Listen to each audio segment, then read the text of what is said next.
संसद से लेकर सड़क तक, कानून से लेकर व्यवस्था तक, खेत से लेकर खलियान तक, खबरों का खजाना देखते रहिए द न्यूज इंडिया पर।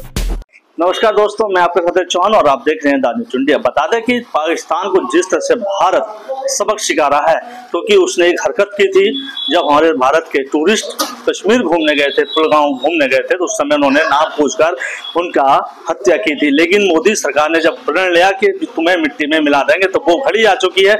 हमारे साथ उसी चर्चा को लेकर के युवा नेता है धीरज सिंह से बात करेंगे कि आखिरकार पाकिस्तान को जिस तरह से भारतीय सेना, भारत सरकार सबक सिखा रही है, क्या वो पाकिस्तान आज सुधरेगा या जो आतंकवाद में फल फूल रहा है क्या वो भारत को देगा, उसी पर चर्चा करेंगे। खास बातचीत के लिए धीरज सिंह, सबसे पहले आपका स्वागत है हमारे चैनल पर। क्या जो रणनीति इस समय बनाई जा रही थी, तो विपक्ष ने भी बड़ा सवाल खड़ा किया था, 15 दिन हो गए 15 दिन हो गए, लेकिन जब स्टार्ट किया तो आज पाकिस्तान कहीं ना कहीं उसकी रीढ़ की हड्डी यानी कि घुटने पुट्टे सब टूट चुके हैं, खड़े हो, लेकिन आज वो हरकतें कर रहा था। क्या संदेश है और किस तरह से आप इस समय भारत के साथ, भारतीय सेना के साथ हैं? न्यूज इंडिया के सभी दर्शकों को प्रणाम करता हूं, धन्यवाद देता हूं कि दिल्ली में आने के बाद में मीडिया के माध्यम से आप लोगों का जो स्नेह और प्यार है ये मिलता रहता है और लोगों तक हमारी बात पहुंचती है।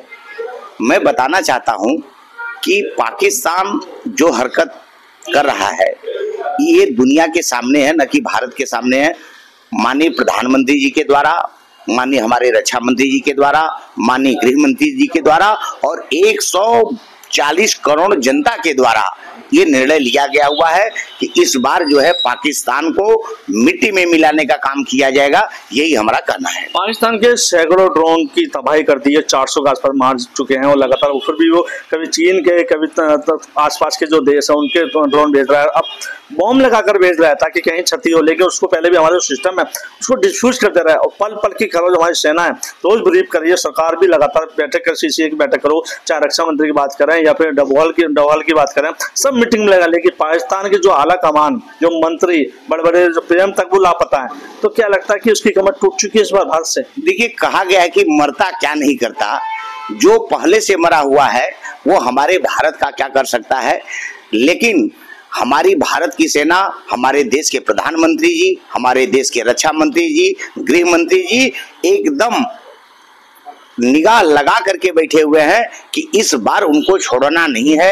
जो पहलगाम वाला जो हमला हुआ, जो हमारे बेगुनाह लोगों की जान गई है, इसका बदला तो लेना ही है। फिर भी माननीय प्रधानमंत्री जी ने उन लोगों को और कंट्रियों को द्वारा जो है और विश्व स्तर के द्वारा उनको समझाने की कोशिश किया कि इसमें कोई दम नहीं है, हम नहीं चाहते हैं कि विवाद बढ़े, लेकिन उन टेररिस्टों को, उन आतंकवादियों को हमको हमारे हवाले सौंप दो, हमको उनको एक्शन लेने का जो हमारा काम है वो करने दीजिए। हमको पाकिस्तान के साथ में कोई दुश्मनी नहीं है, व्यक्तिगत अगर हमारा कुछ है तो उन आतंकवादियों के साथ में, लेकिन पाकिस्तान उन लोगों को पनाह दे के रखा हुआ है, पाल कर रखा हुआ है, इसलिए उनको देने में इनको कष्ट हो रहा है। माननीय प्रधानमंत्री जी ने आह्वान किया था बिहार की धरती से कि मैं इन टेररिस्टों को मिट्टी में मिला दूंगा। अभी भी वक्त है कि अगर ये बात मान करके माननीय प्रधानमंत्री जी के अगर उनको हम लोगों के इंडिया के हवाले कर देते हैं तो भी इनकी जान बच सकती है, लेकिन पाकिस्तान मानने वाला देश नहीं है और पाकिस्तान को मिट्टी में मिलाने का काम किया जाएगा, यही हमारा कहना है। साथ में सब बात करें कि इस तरफ इंडिया है, उस तरफ बलूचिस्तान है, उधर BLA, वो भी उधर से लगातार भारत से अपील कर रहा है कि आप इनको खत्म कीजिए ताकि हम यहाँ से आजादी चाहें और भारत हमें अपने साथ ले। तो क्या लगता है बहुत बड़ा ये संदेश है समय पाकिस्तान को खत्म हो? देखिए, पाकिस्तान में 25 करोड़ की मात्र आबादी है, जिसमें हमको लगता है कि युवा होने के नाते कहना चाहता हूं कि पाकिस्तान जिस तरीके से हरकत कर रही है, हमको ये लगता है कि पूरा पाकिस्तान आतंकवादियों से ही भरा हुआ है। इसलिए अब पाकिस्तान का नाम लेना गुनाह है। पाकिस्तान को आतंकवादियों में घोषित करके पूरे पाकिस्तान को इस बार मिट्टी में मिला दिया जाए, यही हमारा कहना है। क्या जो मिशन हमारा चल रहा था कि हम POK लेंगे, POK हमारा है और पाकिस्तान के अंदर कश्मीर हमारा है, लेकिन ये तो घड़ी आ चुकी है, उधर बलूचिस्तान कह रहा है कि आप POK ले लो, हम आपके साथ खड़े हैं। लेकिन जो मूसा के जो आतंकवाद सबसे बड़ा था मशिया, उसके 250 ऐसे मदरसे चलते थे जहां पर शिक्षा तो कम, आतंकवाद का बढ़ावा ज्यादा था। आज उनको रोड पर लाने तैयार है कि बॉर्डर पर खड़े हुई लड़ी है। देखिए, कहा गया है विनाश काले विपरीत बुद्धि, पाकिस्तान हमारा ही था, पाकिस्तान हमारा ही था और हमारा है।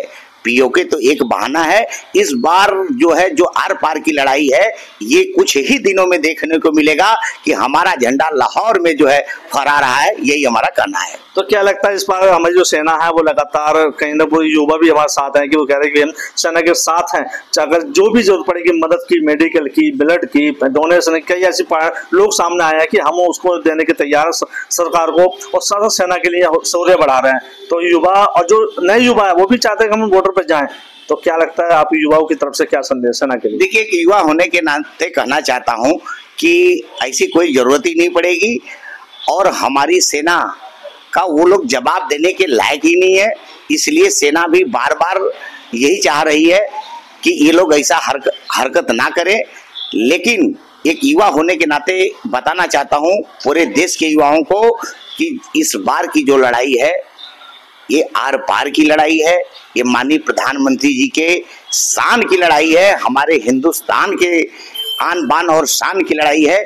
इसलिए पाकिस्तान के घर में घुस करके जवाब दिया जाएगा। यही हमारा। क्या लगता है इस बार पीओके अपना है? पीओके नहीं, मैं तो बार बार बोलना चाहता हूं मीडिया के माध्यम से कि पीओके तो हमारा है ही। हम इस बार लाहौर में झंडा लहराएंगे। यही हमारा सबसे बड़ी बात है, ये लाहौर में झंडा लहराएंगे, क्योंकि पीओके तो हमारा था ही पहले से। विवाद जरूर चल रहा था लेकिन वो खत्म होता है। अब देखना ये होगा कि हमारी भारतीय सेना जो जवाब दे रही है, क्या जो सीमा बनी थी, बॉर्डर बना था, एलओसी बनी थी, बाघा बॉर्डर बना था, वो कितने अंदर जाके इस बार दोबारा भारतीय सीमा में आएगा, ये देखने वाली बात होगी। देखते रहिए द न्यूज इंडिया, दिल्ली से अजीत खान के साथ।